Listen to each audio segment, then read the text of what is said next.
When the dust of rebellion settled over Judea and Jerusalem lay in ruins, only one beacon of defiance remained, a fortress of stone perched high above the desert floor. Masada, an ancient stronghold carved into a mountain, where the last flicker of Jewish resistance refused to be extinguished. Here, in the year 73 CE, the fate of 960 men, women, and children would be sealed in an act of courage and tragedy that would echo through the centuries. The Roman Empire, unrivaled in its might, had crushed every outpost of opposition. Legions under the command of the relentless Flavius Silva marched across barren wastes, determined to stamp out the final embers of revolt. Before them rose Masada, its sheer cliffs a monument to defiance. Within its walls, the Zealots, survivors of the First Jewish-Roman War, fugitives, families, looked down upon the approaching tide of Roman armor. They knew there would be no mercy. For months, the Roman war machine surrounded the mountain. 8 camps, a ring of stone and discipline, cut Masada off from the world. The Romans did not rush to attack. They understood that time, hunger, and fear could be as deadly as any blade. But the Zealots had prepared. Cisterns brimmed with water from the rare desert rains.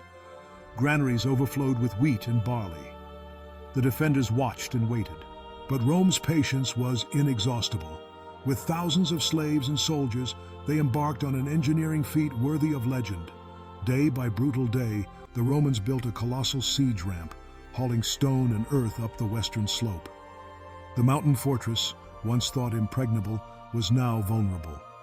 The shadow of the Roman war machine crept ever closer, relentless and inevitable. Inside Masada, the defenders faced the unthinkable. They were not just warriors. They were families, elders, children.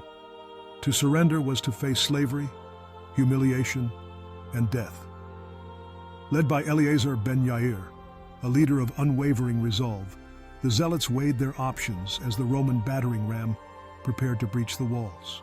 As darkness fell before the final assault, Eleazar gathered his people.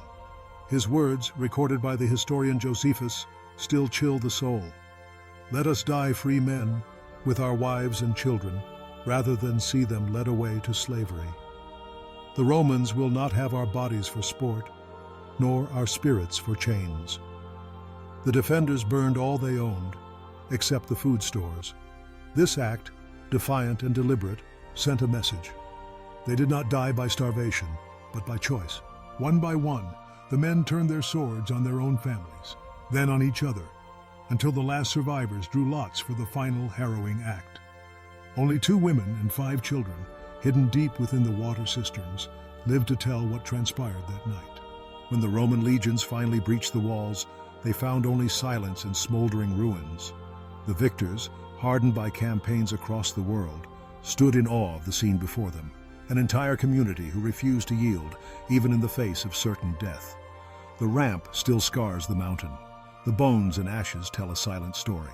Today, Masada stands not only as a ruin, but as a symbol of resistance, of martyrdom, of the terrible price of freedom. The names of those who died are lost to history, but their choice, as desperate as it was heroic, continues to haunt and inspire.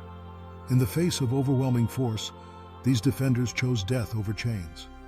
And as the sun rises over the shattered stones, the question lingers. What would you sacrifice when all hope is gone and only honor remains? The legacy of Masada endures, a testament to courage on the edge of oblivion, a story that refuses to die.